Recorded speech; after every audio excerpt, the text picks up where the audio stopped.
This podcast is protected under the laws of the United States and other countries. Unauthorized duplication, distribution, or exhibition may result in civil liability, criminal prosecution, and the wrath of the tall man.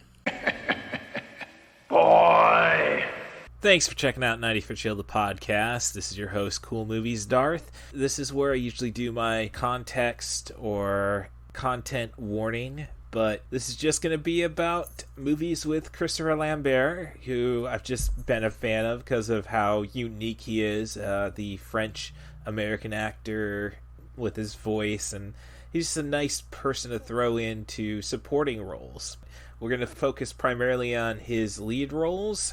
That will pretty much expose all his weaknesses, so sorry for the Christopher Lambert fans, but I think we've got yourself a good show, so stick around. Little Hand says it's time to rock and roll. Bring the noise!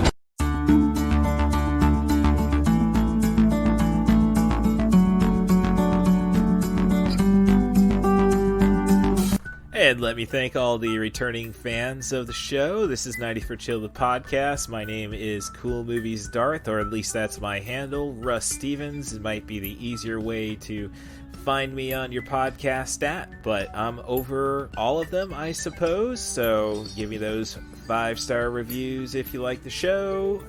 Subscribe, of course, and if you want to talk trash about the podcast, do that at my Twitter handle, at CatBusRuss. You're more fun that way than dealing with conservative trolls. So, yeah, it's a nightmare out there. So, needless to say, it's kind of appropriate to do a Christopher Lambert show because, let's just face it, most of his movies are about avoiding said nightmares. Be it Fortress with Stuart Gordon, about the government controlling every aspect of your life. Kind of ironic in the pregnancy Roe v. Wade post-world. Of course, you got Mortal Kombat, about stopping Outworld from destroying humanity. And then Highlander, which is basically, let's cut off a bunch of heads and become Jesus. So we'll get into all of that.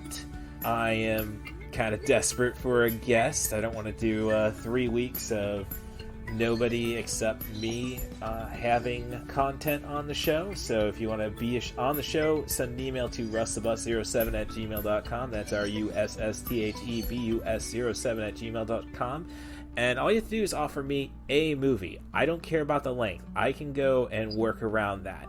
But if you want to make it easy, offer me a movie, a theme, a director, an actor. Just focus on sub 100-minute narratives. So if their feature is concluded once the credits roll, if it goes into 10 minutes of credits, which is very common now with CG heavy movies, I will forgive you and we'll make some podcast gold. With all that said, let me thank Stacia Harden for still being my inspiration and keeping me going and helping all those she touched in her life.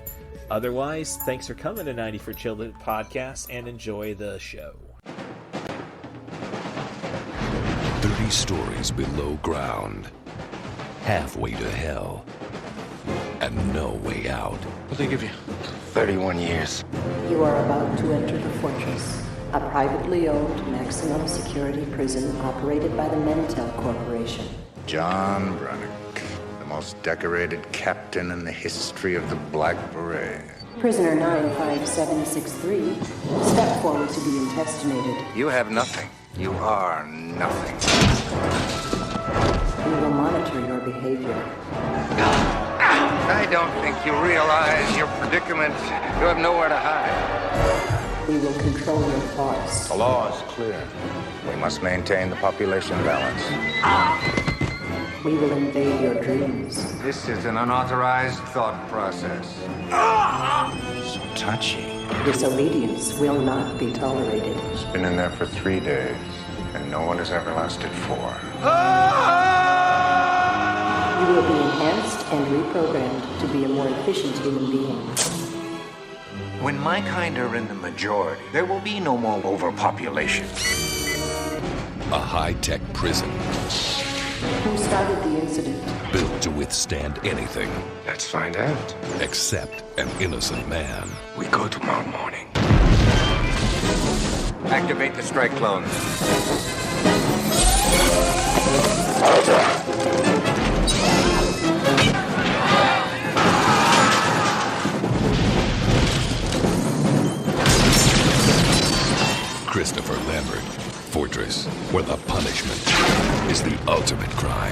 Going out won't be fun.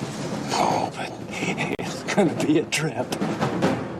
So I've just concluded watching 1992's Fortress, a Christopher Lambert-led vehicle directed by patron saint of the podcast, one Stuart Gordon. This is a really interesting one because you never really imagine Gordon with seemingly a big budget. This was filmed in Australia, probably when Warner Brothers was just setting up their Queensland operations. Kind of has a Paul Verhoeven feel to it, including the futuristic, kind of looks a lot like Mars, I'd say, from Total Recall. Of course, you got Kurtwood Smith as your primary antagonist, which only kind of slips up because he's kind of supposed to be emotionless, and not to say that Kurtwood Smith doesn't do that.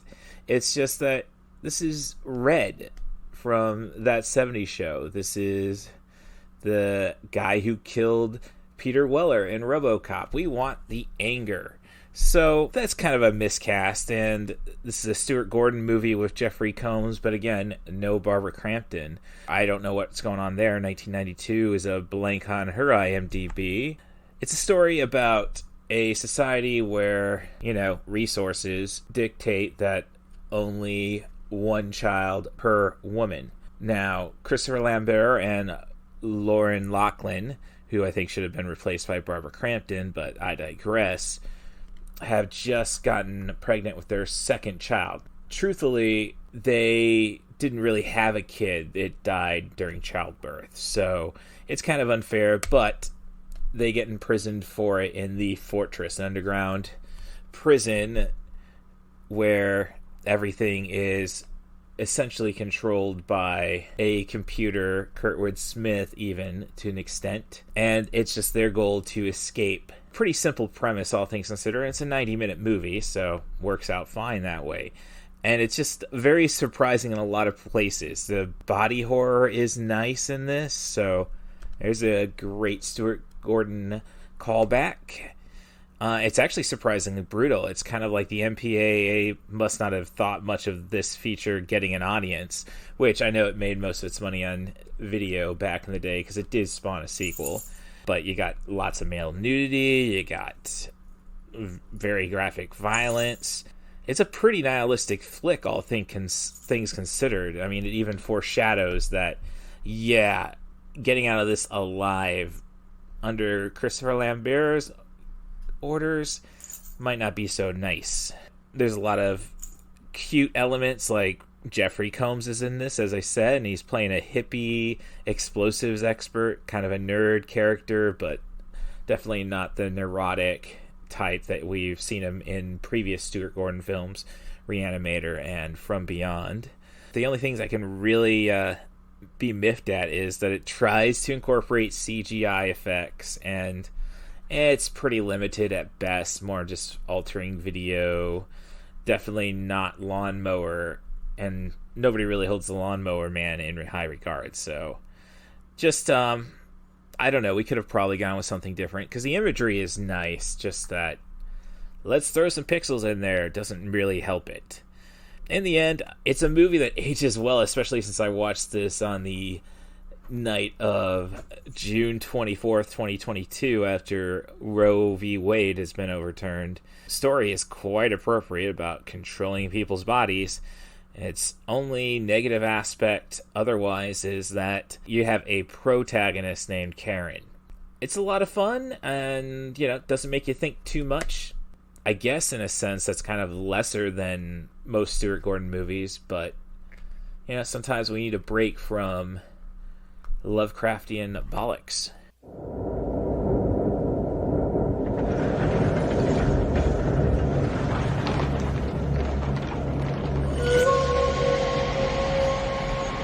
In each of us, there burns the fury of a warrior.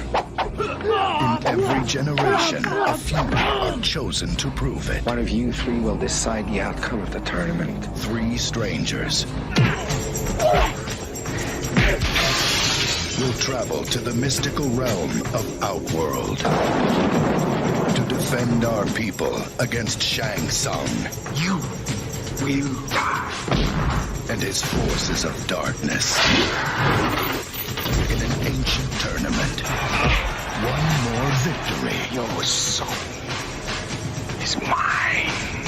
And our world is theirs. It has begun!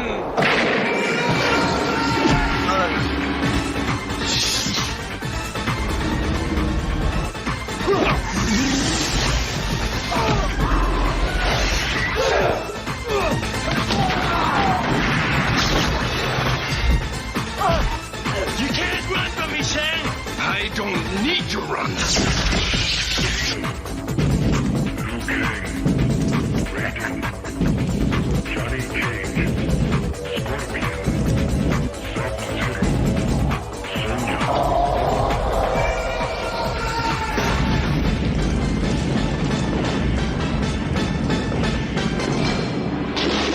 Combat begins. And because I shared a GIF from this movie on Twitter, I have revisited Mortal Kombat for the Christopher Lambert podcast episode of 90 for Chill. Now let's get right to the concept of the white savior that Christopher Lambert portrays in this feature. He is the thunder god Raiden, a god followed by a bunch of Shaolin monks. So needless to say, let's just look at history. The Chinese probably wouldn't have fallen for the white god concept like the people from the New World, Western Hemisphere. I mean, they had plenty of Europeans screwing around with them way before that. So I would think it'd be best to have cast, at this time, say, a Asian American actor who's got just a unique voice. And I would say B.D. Wong. Now, he was still on the come up at this time.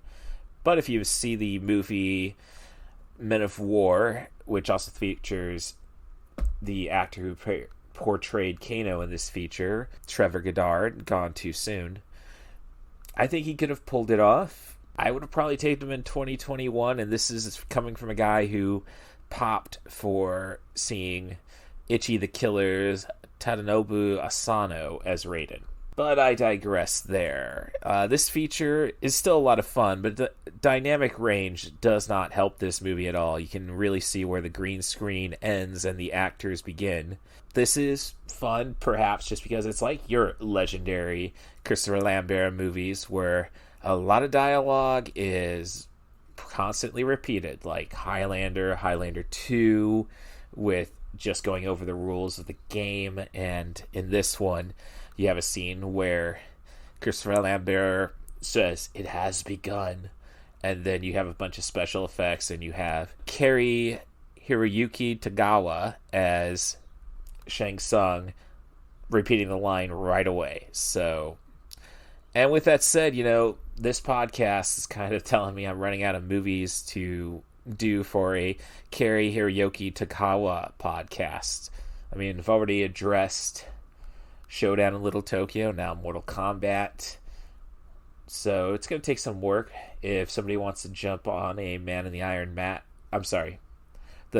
the Iron Fist franchise, I think we can do that. A lot of the CG definitely doesn't hold up. And there's just some obvious mistakes, like, Sub-Zero goes and freezes and then disintegrates a guy who was just throwing a kick at him, and you see his head, and it's like, yeah, that's a CG head. So come on, you gotta know when to incorporate, especially in the mid-90s, practical effects with your CG. But with that said, if you really wanted Paul W.S. Anderson to come back for a sequel to this feature, yeah, you probably could have done it 10 years later when 3D was all the rage, because you watched his movies like the Resident Evil franchise, and you see just the cheapest effects coming at your face, but it's kind of cool because it's coming at your face. So a 3D Mortal Kombat with Paul W.S. Anderson, I think, could work. And thinking about some of the visual effects, it's kind of like, so when souls go through Shang Tsung's eye, is that supposed to be a tribute to Lucio Fulci? I don't know how much of a student of the game Paul W.S. Anderson is, so just wishful thinking. Now, I should have paid more attention at the end credits to see what bands I still need to see who've been on this soundtrack. I've seen Lords of Acid, who's behind the Immortals, who did the classic theme, and I've seen KMFDM numerous times. Plan to see him in September, so that's a new goal for me. So I guess that fulfills my therapist's question. What can you do that you will solely enjoy, not dependent on others? With that said, you can't cancel again, KMFDM. My only other observation is, and I think this just fun booking concerns, is that Mortal Kombat is supposed to be about life, according to Raiden. So this movie could have really used referees. Like when Shang Tsung's getting his ass kicked by Liu Kang in the end, it's like he's gone and taken tens of unanswered hits. Somebody's got to throw in the towel for him. And in the end, setting up a sequel, you know that Shao Kahn's not going to play by the rules. So why not make screwy rules? Have an athletic commission take over Mortal Kombat. Have referees. Bad decisions was what makes for great fights sequels. Just my opinion. Enough of all this. Christopher Lambert is great in it, and it's kind of, again, sad that it's a role that just can't happen again. If you're needing somebody who just sounds cool, this is evidence that Christopher Lambert is that guy. From the dawn of time we came, moving silently among you, down through the centuries, immortals. Down through the ages, he has traveled through time, fulfilling the legend that there can be only one. But now, there's another. His name is Cain, the most feared and evil among us.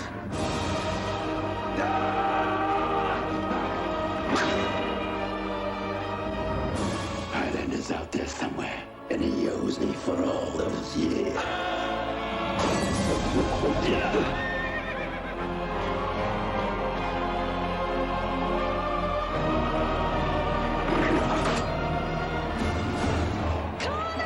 Two enemies from another time are about to collide in this one.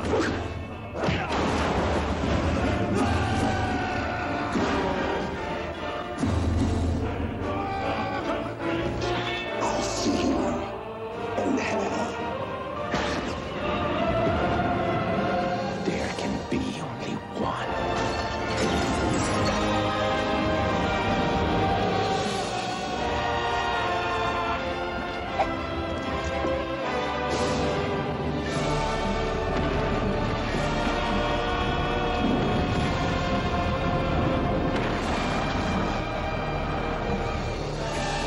Highlander III, the Sorcerer. And I've just revisited Highlander the Final Dimension, or Highlander the Sorcerer, in Europe, and we'll talk about the original Highlander because, again, shared a gif of that on Twitter, but otherwise we'll leave the other films of the franchise unscathed just because, in the event, I can do a Highlander podcast. Now, with the Final Dimension, it was originally purchased as an H for Ali's Accessory Shop on Etsy's Trash Feature Review, hence why I'm getting it out of the way. And when I remember seeing it back in high school, so late 90s, I was very good about following the MPAA suggestions, thank you. I kind of was turned off by this feature. It seemed too dependent on the excessive sex, which I think may have just been, I wasn't that interested in Deborah Kara Unger's dual role in this. She just seemed kind of dull, and I'm not saying she's a bad actress because of it. It works great in the movie Crash, a David Cronenberg classic. So it's just not... 13, another movie where she's perfectly cast. So it's just not... wasn't my cup of tea. I thought they were basically saying, well, she's pretty, so if you don't like the acting, you'll like her boobs and bum. Mario Van Peebles' character, that's a lot to talk about. I thought he came off as a little too creepy, a little too rapey, a little too violent. The biggest thing about him is Mario Van Peebles is trying to impersonate Clancy Brown. And unfortunately, Clancy Brown's character, having his rough voice and such, came as part of the story. No, he's just trying to be Clancy Brown off the bat. It's just very weird what they were trying to do with this, and it's even more weird that it seems like William Panzer, one of the producers of the franchise, has had his hand in so many of the movie scripts, so it's kind of weird that he forgets his own logic. Let's just starting with how the movie begins with Connor McLeod trying to learn from the sorcerer Nakano, who is the master of illusion. Kane, Mario Van Peebles' character, is trying to get that power, so he's hunting him down, and in their battle, his quickening ends up sealing the cave. McLeod gets out just in time. Very hard to tell with the direction, but he does. Thus, sealing Kane up in there for 400 years. Connor McLeod thinks he won the game back in 1985. Turns out, and he should have known, there's still another 3 immortals sitting around. I don't know why there's 3 immortals, because Kane immediately decapitates one of his immortal compatriots right after getting freed, which just doesn't make much sense. Like, what were you doing, playing cards against humanity to stay sane for 400 years? Logic is pretty much non-existent in this story, which again is kind of insulting when your producer is a writer on it. Let's see, so if the game was still going on, we have 9 years of where immortal children can be born, I suppose. So basically, I'm calling for an Anakin Skywalker scene in this movie, which, no, we don't get. Again, with the title being the Sorcerer, that makes a lot more sense, but when he makes an emphasis on illusion, what does teleportation and morphing have to do with it? It takes a while to finally just calm itself down. It wants to get everything done so fast that there's just no character development. So once we get to the just McLeod versus Kane, it kind of settles down. But it really should have stuck to the Highlander series continuity, which in the end it does, with a tease right before the credits start rolling. There is like a little bit of lightning on the old McLeod sword sitting up on the shores of Loch Shiel. Another thing this movie is desperately missing is the Queen soundtrack. I'm not saying you need a Queen soundtrack. I'm just saying let's throw in Who Wants to Live Forever. They at least did it on Highlander the series. Let's throw in, a kind of magic like Highlander 2. I can't say that the other 2 sequels necessarily have a lot of Queen, but it definitely plays closer to the series, so a little more forgivable. I will say that the battles between our pro and antagonist are fun, and it's fun to see that they at least keep the Russell McCallie special effects, the explosions and such. But since they are able to use so many images from the original Highlander movie, you can tell that they've incorporated portions of the Final Quickening into this feature's Final Quickening. Let's just say the battle at the end just doesn't feel right with like a Motley Crue knockoff soundtrack. That just tells you the experience that is Highlander Endgame, and I'm not going to deny I did have fun. I'm a little less jaded as an 18-year-old who stood behind Highlander 2 while this just wants to be shocking type feel. I guess once you get into Italian horror, shock is just not going to be something that's going to hit you a lot. If you're a Highlander fan, give this one a watch. It's definitely for us still. It's 2 guys wanting to cut each other's heads off. And a little bit of time stuff. The time stuff's actually very insignificant in this one, all things considered. We just get a French flashback and the opening being in Japan. But can't have everything, I suppose, and when it's a Dimension Films feature in the 90s, you're lucky to get anything. You gonna chuck him off a cliff? Shake, we could have chucked him off the roof and stayed at home. No, this is a magic cliff here, like in the Highlander. So you will become the Highlander, and you'll roam the earth forever trying to kill yourself. But you won't be able to, because you'll be immortal. Won't that suck, little man? Well, actually, that sounds kind of cool. Yeah, it does. Then I'm gonna do it. No, you're not. I'm doing it. Shake, wait. The Highlander was just a movie, I mean... Oh, Frylock, the Highlander was a documentary, and the events happened in real time. So this cliff is magic? Oh, yeah. Big time. I'm doing it now. Oh, man, look, you gotta be born a Highlander. You can't just become one. See, he saw the movie too. Yeah, now that's right. I know I saw cliffs, okay? And there was lots of magic everywhere. And Mel Gibson. Braveheart, hello? Oh, you think you're the expert? Let's see how much your ass knows about flying. Yeah! That's what I'm talking about. You done? Because that took forever. I am forever. I am immortal! Shake, no! Wait. I'm not immortal here, okay? Hang on, Shake. We'll call for help. No time to let go. Hurry. I think that the branch will hold for... It's not holding! So I've just rewatched Highlander again. We haven't gotten to the scores of viewings.